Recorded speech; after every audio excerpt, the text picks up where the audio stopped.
with the international schools. Suddenly the international schools started to pop up in 2006.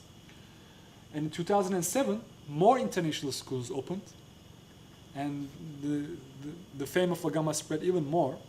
I just want to show you that things started to happen suddenly, like in an exponential growth. Suddenly things are kicking off in a higher tempo, which is very normal because the evolution of consciousness is getting faster and faster.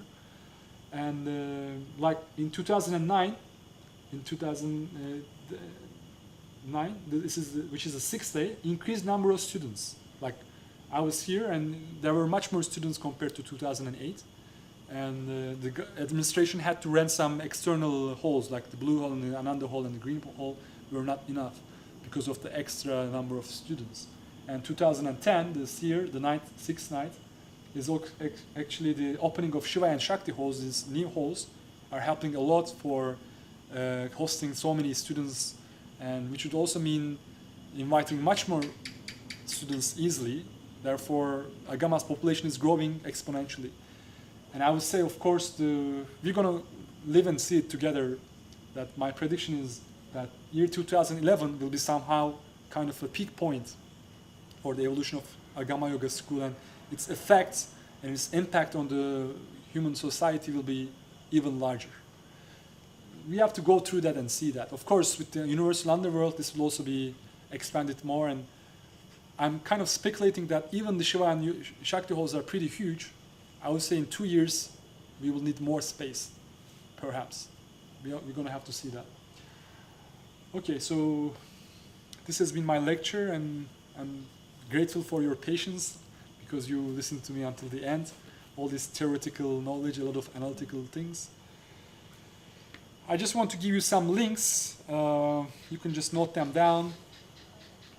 The first title, of course, is Kalaman's webpage. His articles, his books, the primary things are there. Maya portal is also very good. There's a blog there, which are different authors contributing.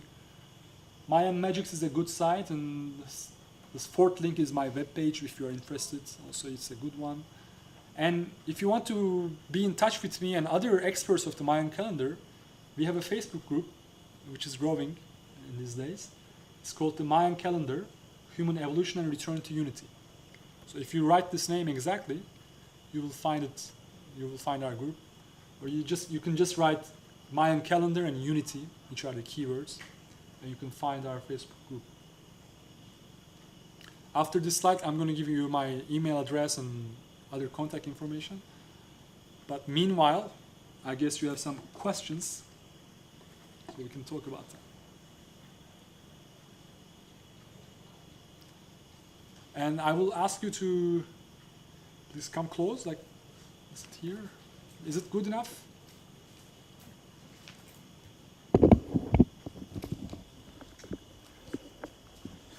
But there's also this recording. That'd be good. Even more important. Okay, well, the best is to come close than there. Like, this is the easiest because if like, people come here. yeah, if people just come a little bit closer to you, like. It's also good, to have some proximity. And some movement in the body. Yeah, I was just wondering, okay, if you did want to organize something for like July 18th or whatever the day was there, because collective prayer works better when everyone's doing it together. Yeah. Okay, like there's different sides of the world or whatever, would it be? Yeah, according to different timelines, there Yeah. could be different synchronized meditations. Like So would it there be could be one in the 7 a.m., like 2 p.m. and 7 p.m. And there could be 3 synchronized meditations Okay. on one day and 3 another on the second day, and people can just Okay. pick up whatever they can join. Okay. I guess you have more questions. Overall. Yes, please. We can have discussions as well. Like you can have your critiques, or I'm open to anything. Okay, so you just mentioned Jos Arcuelas. Yes. Well, as far as I know, he actually is the one who created the whole perception and understanding of this modern Mayan calendar. And in my country, actually, Dr. Kaleman is not so popular.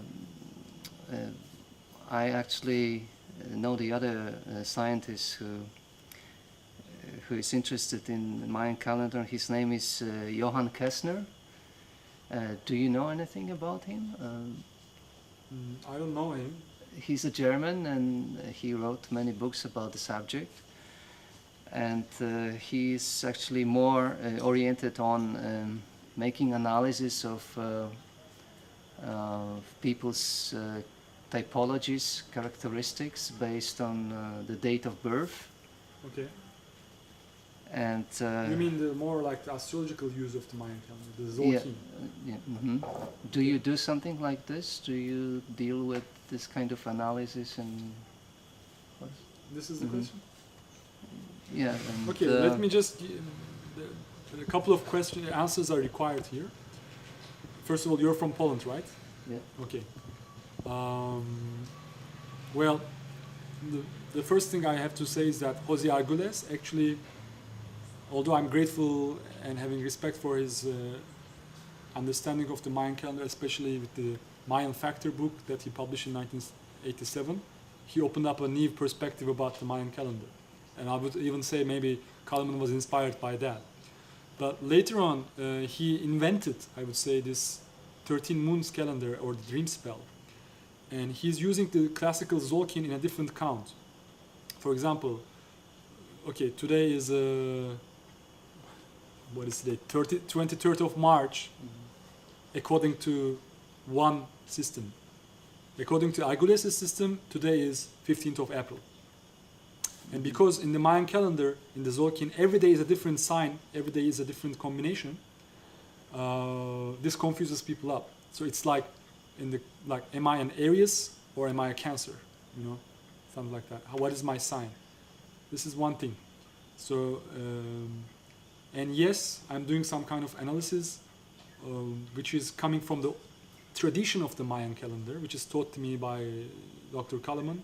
Also, I read some books, did my own research. But I am following the authentic count, not Arguelles' calendar. And I'm doing it according to the authentic way of also finding the 4 directions, which is also different in Arguelles' system. So basically your answer is yes, but I do it in the authentic way. I also haven't heard about this German guy. Sorry. Okay, thanks. You're welcome.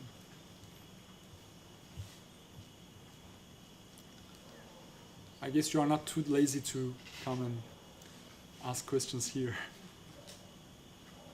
Or maybe if you have a good voice, you can just... Anyone who wants to ask a question. Normally I would expect more questions, frankly. Or sometimes what happens is we shut down everything, like I'm just trying to settle things down, and people start coming, hey, what do you think about this? What do you think about that? And it's better if you share your questions with everyone. This is also being recorded, so it's beneficial for everyone to understand what you want to understand.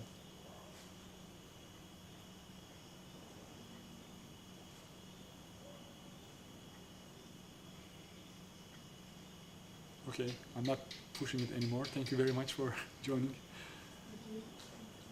And hope this is beneficial for all. And Thank you very much for taking the time.